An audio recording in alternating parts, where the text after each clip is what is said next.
Before he could respond, the door swung open again, and that same man stepped into the cafe. This time, his eyes locked on me. My pulse shot up, and I realized for the first time the danger wasn't just around me, it was coming directly for me. The man's eyes never left me as he walked toward our table. My heart pounded so loudly, I thought Mark could hear it. Every instinct screamed for me to get up and leave, but I was rooted to the spot. Mark seemed to notice too. He stiffened, his fingers gripping the edge of his coffee cup so hard I thought it might shatter. I opened my mouth to say something, but before I could speak, the man stopped right in front of us. His voice was low, controlled, but the threat was clear. "You're James, right?" he asked, his eyes scanning me with unsettling intensity. Mark immediately stood up, blocking my view of the man. "What do you want?" The stranger didn't flinch. Instead, he pulled out a small piece of paper and slid it across the table toward me. My name was written on it. The handwriting was neat, but I didn't recognize it. "Your brother, Alex," the man said, his gaze sharp. "He made a deal with the wrong people, and now they want you to make a choice.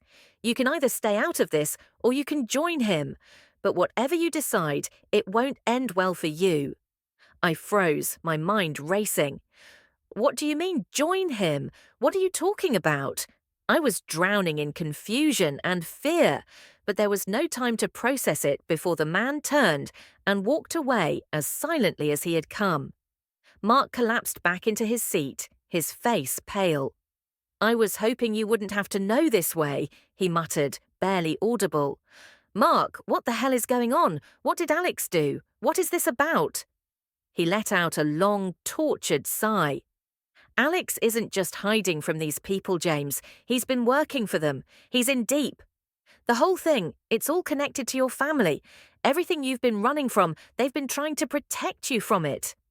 My stomach twisted as the pieces started to come together, but then, just as I thought I was beginning to understand, Mark's phone buzzed.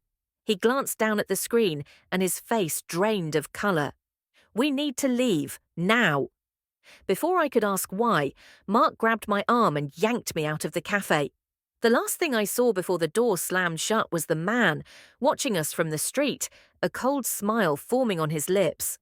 And in that moment, I realized I wasn't just caught in a web of secrets, I was the target. Mark and I rushed out of the cafe, not looking back, my mind spinning with everything I'd just learned. We didn't talk as we walked, but the weight of the moment pressed on both of us. I could feel my pulse racing, each step dragging me further into a reality I didn't want to face. When we reached Mark's car, he practically shoved me into the passenger seat. "They're not going to stop, James. This is bigger than us now. I don't know how deep Alex is in, but we can't just keep running from it." I wanted to argue, but I couldn't. He was right. I wasn't running anymore. I had to face whatever this was head on, for my own sake, and for Alex's. But just as we were about to pull out, Mark's phone buzzed again, and he froze. The message was clear. "It's time. Join us, or we'll finish what Alex started." That was it, the final warning. Mark's face hardened, and I could see the years of guilt and fear written all over him. "We can't back down now," he said quietly. "Alex made his choice, and now we have to make ours." In that moment, I realized the truth. I wasn't just dragged into Alex's mess. I had been a part of it all along. My family, my past, everything I thought I knew had been manipulated from the very beginning. But now there was no running. I had to confront it. We drove straight to the location where Alex had been hiding. It was an abandoned warehouse on the edge of town, eerily quiet. Inside, the walls felt like they were closing in. And there, standing in the shadows, was Alex. But he wasn't alone. The man from the cafe was there too, smirking, his eyes cold. And that's when I knew. This wasn't just about Alex anymore. It was about me, my past, my family, and the dangerous choices that would define my future. If you enjoyed this story, let me know what you think in the comments. What kind of stories would you like to hear next? The more Mark told me, the more confused and unsettled I became. "What's going on, Mark? Why are you telling me this now?" "I don't know," Mark replied, his voice cracking. "But I think whatever this is, it's bigger than just Alex. I think it's bigger than us." That's when I realized something. The real mystery wasn't just what Alex was hiding. It was how deep this secret really went. And I had no idea how much danger I might be walking into. My heart was racing, my hands gripping the phone like it was the only thing anchoring me to reality. "What are you talking about, Mark? Who would want to hurt me? What's really going on?" Mark took a deep breath, and I could hear the strain in his voice. He wasn't giving me answers, not the kind I needed anyway. Instead, he just kept dodging, circling the truth, like he was trying to protect me from something worse. "I don't know, James, but I've been trying to put the pieces together for a while now, and the more I dig, the more I realize this isn't just about Alex. There's someone else involved, someone who doesn't want either of us getting too close to the truth." I shook my head in disbelief. "What truth? What are you talking about, Mark?" He hesitated again, like he was caught between telling me too much and not enough. "It's about your past, the things you've forgotten. There are people out there who want to keep things buried, things we weren't supposed to know." Now my mind was spinning. What could possibly be buried in my past that would lead to this? My childhood, my family. I couldn't think of anything that would tie me to this. But something in Mark's voice, something dark and serious, was making me question everything.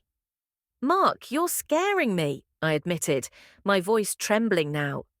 "I'm scared too," he confessed. "But we have to meet. We need to talk face to face. There's too much at stake here. I can't explain it over the phone, not safely." I agreed. I needed answers. I was done with the shadows and the half-truths. The next morning, I met Mark at the cafe we always used to go to. The place felt different, though, like everything was closing in. When I walked in, I saw Mark sitting in a corner booth, but something about his posture, it wasn't right. It was almost like he was expecting someone dangerous. I took a deep breath, ready to confront whatever was coming. But as I sat down, I felt the weight of his eyes on me in a way I'd never felt before. And for the first time, I wasn't sure if I wanted to know the truth. I sat down across from Mark, trying to steady my nerves. His face was unreadable, but there was something in his eyes that told me he was holding back even more than he had the night before. He didn't speak right away, just stared at me for a long moment, like he was weighing whether or not to say the words that were clearly burning him up inside. I shifted in my seat, the tension in the air almost suffocating. "Mark, what's going on? I'm here. I need to know." Finally, he exhaled sharply and looked away, his fingers tapping nervously on the table. "There's something I didn't tell you last night, something I was trying to protect you from." I raised an eyebrow, feeling a knot tighten in my stomach. "What is it?" Before he could answer, I noticed something small, but enough to set off a red flag. The door to the cafe opened, and for a split second my eyes locked with a man who had just walked in. He was tall, wearing a dark jacket, and there was something about the way he was scanning the room that made my heart skip a beat. It was as if he was looking for someone, me. I didn't have time to process the thought before Mark leaned in, his voice low. "James, I think someone's been watching you for a while now." My blood ran cold. I glanced at the man again, but he'd already disappeared into the back of the cafe. "Watching me? What do you mean, Mark?"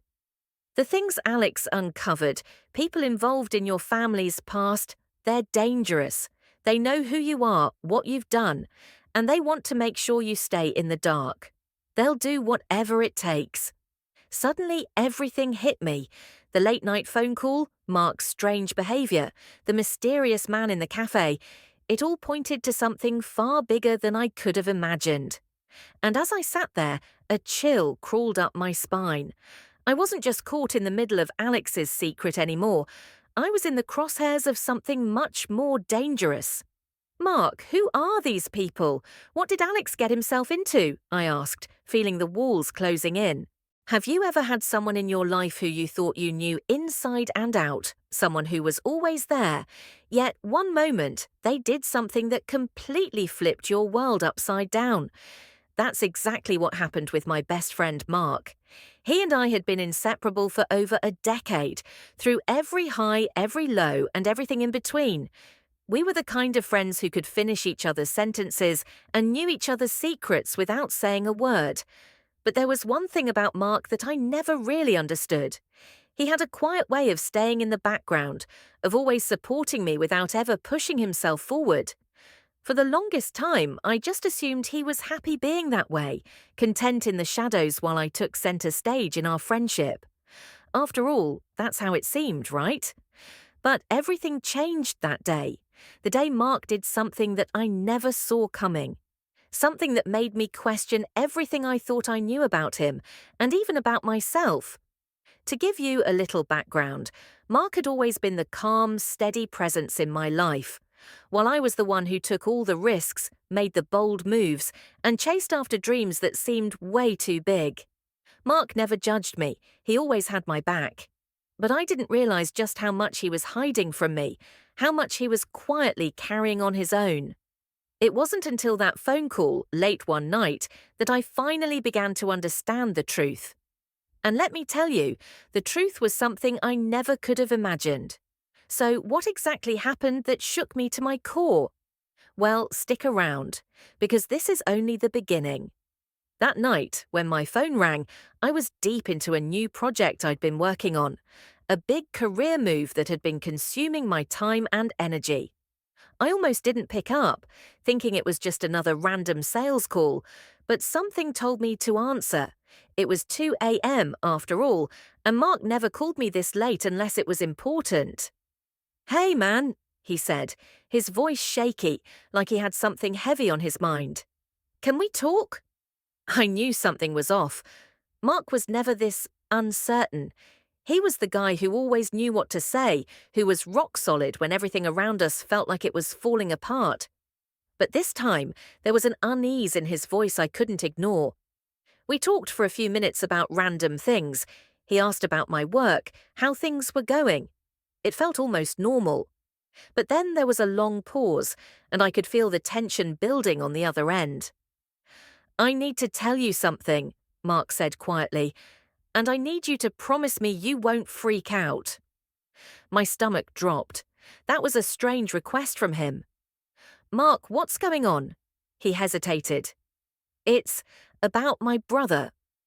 Now, Mark's family wasn't something he talked about much. He'd always been distant when it came to his brother Alex, who'd been living overseas for the past few years. I didn't know much about their relationship, except that it was complicated. But then Mark dropped a bombshell that completely changed everything. "Alex, he's back in town," Mark said, his voice barely above a whisper. "And he's been keeping a secret from you, from all of us." What secret? I had no idea where this was heading, but I felt the same unease in my chest that Mark must have been feeling. It was like I was on the edge of a cliff, and I didn't know if I was about to fall or if something much bigger was waiting to catch me. I sat up straight, my mind racing. "Wait, what do you mean keeping a secret? Mark, you're not making sense. What's going on?" Mark was quiet for a long time. It wasn't like him to beat around the bush, but something was clearly weighing on him. Finally, he spoke again, his words coming out slowly, like he was trying to figure out how much he should reveal. "Alex has been in town for a while," Mark said, "but he hasn't been living at home. He's been staying at a place just outside the city, and no one knew, not even our parents." I was trying to piece everything together, but it still didn't make sense. Why would Alex hide that from you, from everyone?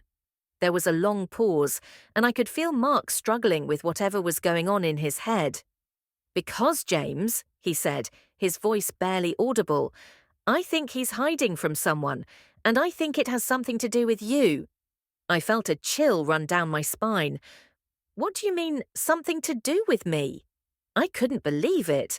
What could my name possibly have to do with whatever mess Alex had gotten himself into? "He didn't say much," Mark continued, But when I asked him why he was keeping this from the family, he told me there was someone he was afraid of, someone who could hurt you. It was as if the floor beneath me had shifted. I couldn't breathe. Why would Alex be worried about someone hurting me? It made no sense. I hadn't seen him in years. In fact, I thought we were on decent terms. So why would this all suddenly involve me?